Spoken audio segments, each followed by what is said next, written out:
Good morning বন্ধুরা, কেমন আছো তোমরা সবাই? আশা করি সবাই খুব ভালো আছো। আমার আরও একটি নতুন ব্লগে তোমাদের সবাইকে স্বাগত। আজ হচ্ছে শুক্রবার, তো সকালের সমস্ত কাজকর্ম সেরে নিয়ে চলে গিয়েছিলাম বাজার থেকে নিয়ে এসেছি চাল, বিস্কুট, চা পাতা, একটা টমেটো সসের প্যাকেট, ওই 15 টাকারগুলো হয় না, আর মুড়ি, আর নিয়ে এসেছি একটা নতুন জিনিস, সেটা হচ্ছে পাস্তা। এটাই আর কি আজকে জলখাবারে রেডি করব। তো তোমাদের সব জিনিসগুলো একবার দেখিয়ে দিলাম। আর বাজার থেকে নিয়ে এসেছি হচ্ছে চিকেন, তোমাদের পরে দেখাচ্ছে। আর এই চালগুলো না চালের ব্যাগের সাথে চলে এসেছিলো, সেই জন্য কী বলতো এগুলো রেখে দিলাম আলাদা করে, পায়রাকে খেতে দেবো সেই জন্য। তো এই যে দেখো, পাস্তা করার জন্য পাস্তাটা সেদ্ধও করে নিয়েছি। আর এদিকে আলু, পেঁয়াজ, টমেটো একটু ডুমো ডুমো করে কেটে নিয়েছি। আমি আজকে প্লেন করেই আর কি পাস্তাটা করব। আর এদিকে আদা, রসুন আর কাঁচা লঙ্কা কুচি করে রেখেছি। আর এই যে কড়াইয়ে একটু তেল দিয়ে দিয়েছি, সর্ষের তেলে আর কি করব, সাদা তেলটা বাড়ন্ত হয়েছে সেই জন্য আনতে ভুলেও গেছি, সব থেকে বড় কথা। তো যাই হোক, সর্ষের তেলে করলেও খেতে খারাপ লাগবে না। এর মধ্যে ডিম বা চিকেন কোনোটাই আমি দেবো না, দিলে খেতে তো খুবই ভালো হয়, যত জিনিস পড়বে খেতে ভালো হবে। আর কোনো সবজিও আমি অ্যাড করছি না, প্লেন আলু পেঁয়াজ দিয়ে আর কি করব।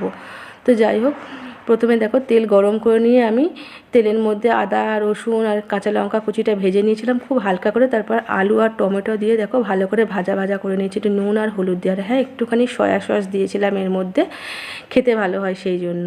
তো এই যে ভাজা ভাজা হয়ে গেছে, এবার এর মধ্যে আমি সেদ্ধ করা পাস্তাটা দিয়ে দেবো। আমাদের এদিকে এই পাস্তাটার নাম হচ্ছে স্ক্রু পাস্তা, যেহেতু স্প্রিংয়ের মতো দেখতে, কেউ কখনো বলে স্ক্রু পাস্তা, কখনো বলে স্প্রিং পাস্তা, মানে বিভিন্ন রকমের নাম আর কি। তো এই পাস্তাটাই খেতে ভালো লাগে, যেটা একটা অ্যালবো মতো হয় না, সেই পাস্তাটা আবার আমি বা আমার বর খেতে পছন্দ করি না, এটাই আমরা নিয়ে আসি।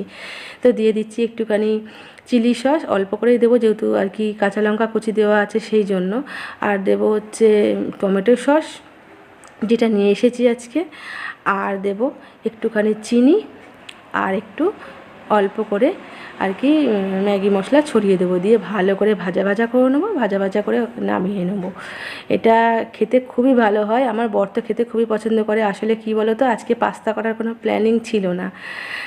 আগের দিন রাত্রেবেলা আমি আর বর একটু ঘুরতে বেরিয়েছিলাম, তো ফাস্ট ফুডের দোকানে দেখেছি যে পাস্তা তৈরি হচ্ছে। তো আমার বর বলছে, অনেক দিন তো আমরা পাস্তা খাইনি, পাস্তাটা যে ভাজছে তার গন্ধটা কিন্তু খুব ভালো লাগছে, তো তুমি আমাকে পাস্তা বানিয়ে দেবে বলে, মানে আগের দিন রাত্রের থেকেই আর কি বলে রেখে দিয়েছে যে সকাল সকালে জন্য পাস্তা এনে দিয়েছে, সেটাকে ওকে বানিয়ে দিতে হবে, আবদার। তো যাই হোক, বর যেহেতু আবদার করেছে, না বানিয়ে দিয়ে আর কী করে হবে, তো সেটাই আর কি বানিয়ে দিয়েছে। তো পাস্তাটা খেতে এত দুর্দান্ত হয়েছিল না, এই প্লেনভাবে তৈরি করেছিলাম, তাও এর মধ্যে ডিম বা চিকেন পড়লে আরও ভালো হতো। আমি প্লেন করেছি, তাতেই খুব ভালো লাগছিলো আর কি খেতে, আমার বর বলছিল। তো এই যে দেখো, আমার পাস্তা রেডি হয়ে গেছে, এটা বরকে খেতে দিয়েছি, আর পাশেরটা আর কি আমি নিয়ে নিয়েছি। তো তোমরা এভাবে কখনো বানিয়ে খেয়েও দেখবে, খেতে খুব ভালো লাগবে। তো চলো খাওয়া দাওয়া করি, খাওয়া দাওয়া করে বর কাজে বেরোবে। তো এই যে বেশ কিছুক্ষণ পর বর খাওয়া দাওয়া করে কাজে বেরিয়ে গেছে। আর সকালে অনেক কাপড় আর কি কেচে দিয়েছিলো, সেই কাপড়গুলো দেখলাম একদম শুকিয়ে খটমটে হয়ে গেছে, তো সেগুলোই তুলে নিয়ে রেখে দিলাম। এবার যাব বাসন কোসন মাজতে। দেখো এই যে জলখাবারে যে বাসন কোসনগুলো হয়েছে, সেই বাসন কোসনগুলো ভালো করে আর কি ধুয়ে ধায়ে নেব। আর এই যে দুধের বাটিটা না রেখে দিলাম, আর দুধের বাটিটা এত পুড়ে গেছে যে কি বলবো, এটা না ভিজিয়ে রাখলে, সকাল থেকে সেই ভেজানো আছে, কিন্তু দেখলাম যে না, ভালোই এখনও পর্যন্ত ভালো মতো ভেজেনি। এটাকে কী বলো তো, যখন দুপুরে সেই খাবার খেয়ে নিয়ে বাসন কোসন মাজামাজি করব, তখন ভাবছি মাজবো, তো সেই জন্য ভালো করে একদম টই টুম্বুর করে জল দিয়ে নিয়ে রেখে দিলাম। তো তখনই আর কি মাজা ধোয়া করে নেবো দুধের বাটিটা। দুধের বাটি দেখবে একটু ভালো করে না মাজা ধোয়া করলে হয় না, দুধ যেহেতু খুব শুকি জিনিস, সেই জন্য কী বলো তো, দুধের জায়গা সবসময় পরিষ্কার করে রাখতে হয়, না হলেই তো কেটে ছানা হয়ে যাবে। তো যাই হোক, আমার বাসন কোসনগুলো মাঝামাঝি হয়ে গেল, এগুলো এবার ধোয়াধুয়ি করে নেবো। আজকে যেহেতু কাপড় কাচার ব্যাপারটা নেই, সকালবেলা বর কাচাকুচি করে দিয়েই গেছে, দেখতেই পেলে সমস্ত কাপড় চোপড় শুকিয়ে গেছে, তুলে নিয়ে রেখে দিয়েছি, সেই জন্য চাপটা আজকে নেই। আর আমার স্নানও কমপ্লিট হয়ে গেছে। তো এই যে এইগুলো সমস্ত ধোয়াধুয়ি করে নিয়ে চিকেনটাও ধুয়ে নিয়ে একেবারে রান্না করতে চলে যাব।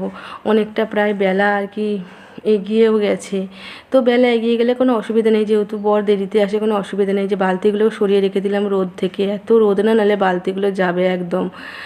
তো এই যে দেখো, ঘড়িতে এখন দেখতেই পাচ্ছ অনেকটা বেজে গেছে, আর আমি বাসনগুলো ধুয়ে নিয়ে চলে এলাম। এইগুলো জলটা ঝরিয়ে নিয়ে বাসনের জায়গাতেই একেবারে তুলে নিয়ে রেখে দিচ্ছি। আর এত এই গরমেতে কী বলে না, মানে রোদ আজকে বেশি ওঠেনি, একদম ঝিমাঝিমা রোদ, কিন্তু গরমের উত্তাপটা প্রচুর পরিমাণে আছে। আর হাওয়া দিচ্ছে, আর কী বলে না, মনে হচ্ছে এতটা শুকনো এতটা ড্রাই আছে না, আমাদের এদিকের গরমটাই একদম এইরকম অতিরিক্ত শুকনো, মানে গা থেকে ঘাম বেরোবে না এরকম গরমটা আমাদের এদিকে। আর এই গরমটাতে সব থেকে বেশি কষ্ট হয় যেন না, মানে নাক মুখ যেন শুকিয়ে যাচ্ছে, মনে হচ্ছে যেন বারবার জল খেতে মন করছে, এরকম একটা অবস্থা। তো যাই হোক, দেখো আমি সমস্ত কিছু রেডি করে নিয়ে এই যে একবার রান্নার এতে চলে এসেছি। এদিকে তেল গরম হতে দিয়েছি, আর এদিকে দেখো ভাতটা প্রায় প্রায় আমার হয়ে গেছে। ভাতটা অনেক আগে বসিয়েছিলাম, একটু ঠান্ডা জল দিয়েছি, গরম হয়ে যাক তারপর নামিয়ে নেব। আর এদিকে মাংসের জন্য আলু কেটে নিয়েছি, পেঁয়াজ কুচি করে নিয়েছি, আর এখানে মশলা পেস্ট করে নিয়েছি। এখানে আছে আদা রসুন পেঁয়াজ কাঁচা লঙ্কা টমেটো, আজকে অনেকটা কাঁচা লঙ্কা দিয়েছি জানো তো। আর এই যে দেখো চিকেনটাও আমি ধোয়াধুয়ি করে নিয়েছি। তো যেহেতু গরম সেই জন্য অল্প করেই চিকেন নিয়ে এসেছি। আর আগের দিন একদম নিরামিষ করেছিলাম, আমার বর একদম ভাত খেতে পারিনি দুপুরবেলা যেন না, তো কী আর বলবো, সেই জন্য আজকে আর কি চিকেনটাও নিয়ে এসছে বর। বললো না যে না চিকেন খাবো, চিকেন দিয়ে ভাত খাবার। আমার এই চিকেনটা হলে না কোনো টেনশান নেই, মানে রাত্রিবেলা রুটিতে কি রান্না করব তার জন্য টেনশান করতে হয় না, দুপুরের ভাতটাও উঠে যায়। মানে আর আমার যেমন তেমন একটা হলেই হয়ে যায়। একটা বেটা ছেলে মানুষ যদি দুপুরে ঠিকঠাক খেতে না পারে বা রাতে ঠিকঠাক খেতে না পারে, রান্নাটা তো আমরা তাদের জন্যই করি, বাড়ির বাচ্চা কাচ্চা বা বাড়ির যারা আদার্স আরও সদস্য আছে, নিজের স্বামী, এদের জন্যই করি। এরা যদি ঠিকঠাক দেখবে খাবার দাবার খায় না, তোমার হাতের রান্নাটা যদি তাদের ভালো লাগে, তারা যদি ঠিকঠাক তৃপ্তি করে খায়, তোমার দেখবে সেটা আনন্দই আলাদা।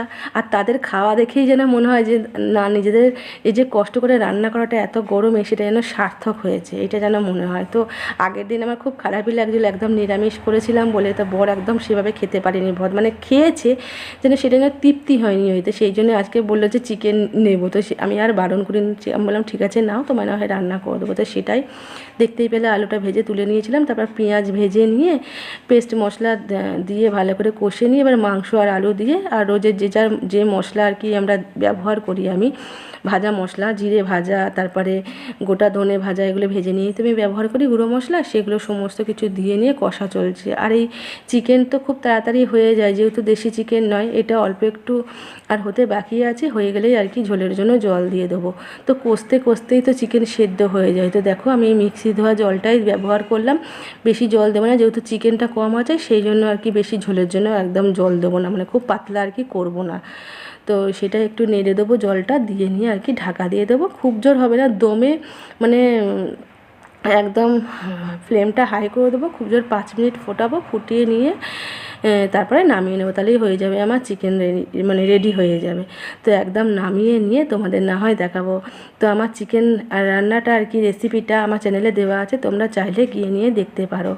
তো এইভাবে রান্না করে চিকেন খেতে খুব ভালো লাগে, তোমরা পারলে বানিয়ে খেও বাড়িতে। এই দেখো আমার চিকেন রান্নাটাও কমপ্লিট হয়ে গেছে, আর আমার বড়ও চলে এসেছে আর কি, এবার খাওয়া দাওয়া ও খাবে, এবার খেতে দেবো। আর আমার দেখো ওভেন আর সব কিছু মুছে আজকে রেডি করে নিয়েছি, একটু হাতে সময় পেয়েছিলাম সেই জন্য। আর এই যে থালা পেরে নিয়েছি, আমি স্টিলের থালাটা নিয়েছি, আর বরকে যে কাঁসারের থালাটা দিয়েছি, আমি আর কাঁসারের থালা নিয়ে যেন ভালো লাগছে না, যে কোনো রকমের খাওয়া দাওয়া করে উঠে সমস্ত বাসন কুসন মেজে কাজ গুছোতে পারলে বাঁচি, একদম ভালো লাগছে না জানো না। তো চলো বরকে চিকেনটা দিয়ে নিই।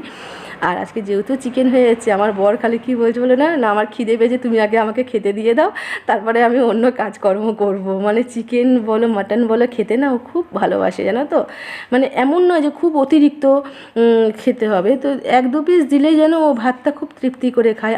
আমার ক্ষেত্রেও সেই একই রকম। তো যাই হোক চলো খাবার খেতে দেবো, চিকেনটা বেড়ে নিলাম। আর বাইরের ওয়েদারটা তোমাদের একবার দেখাই চলো, দেখো সূর্যটা একদম মেঘের আড়ালে চলে গেছে, একদম রোদ নেই, আর তার মধ্যে গুমোট গরম। তো চলো খেয়ে দিয়ে কাজ করে নিই।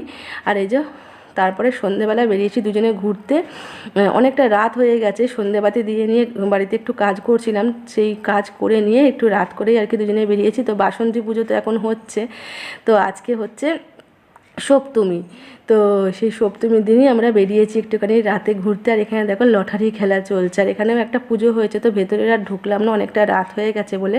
তো বাড়ির দিকেই আর কি যাচ্ছি। তো বাড়ি যেতে যেতে এই যে এক জায়গায় দেখো পুজোটা হয়েছে, সামনের গেটটা এত সুন্দর করেছে। তো বরকে বললাম চলো না একটু ঢুকে নিয়ে দেখে আসি। আমার বর বলছে একদম ফাঁকা ফাঁকা থাকবে, তুমি যাবে কোথায়, ফাঁকা থাকবে যাই হোক মায়ের কাছে যাচ্ছি, একটু ফাঁকা হোক আর ভিড় হোক, চলো না একটু মাকে দর্শন করে না হয় আসি, যদি পরের দিন আবার না বেরোই তাহলে দেখা হবে না, তুমি তো কাজের চাপে বাইরেই থাকবে, তোমার না হয় তবু থাকা হবে, দেখা হবে, আমি তো আর দেখতে পাবো না, তো চলো একটুখানি নিয়ে চলো। তো সেটাই আর কি বরের সঙ্গে যাচ্ছি। আর দেখো সাইডে সাইডে কত সুন্দর আলোগুলো দিয়েছে, ভারী মানে সুন্দর লাগছে দেখতে, এই আলোগুলো এতই সুন্দর লাগছে। তো বর তাড়াহুড়োই করে আর কি নিয়ে যাচ্ছে, যেহেতু অনেকটা রাত হয়ে গেছে না, সেই জন্য বাড়ি গিয়ে আবার খাবার দাবার খেয়ে নিয়ে শুতে আছে সেই জন্য।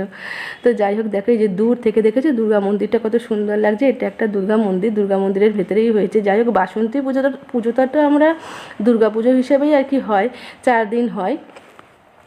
তো এই যে ওপরে দুর্গা মন্দিরে যে 3 দিকে 3টে ধাপ দেখছো, মাঝখানে আছে হচ্ছে শিব পার্বতী, ডান দিকে লক্ষ্মী আর গণেশ, আর বাঁ দিকে কার্তিক আর সরস্বতী। উপরে দেখতে পেলে, আর এই দেখো ভেতরে মা আছে, দেখতেই পেলে গেট লাগিয়ে দিচ্ছে, রাত হয়ে গেছে বলে। তো চলো বন্ধুরা, আজকে এই পর্যন্ত, সবাই খুব ভালো থেকো, গুড নাইট, টাটা।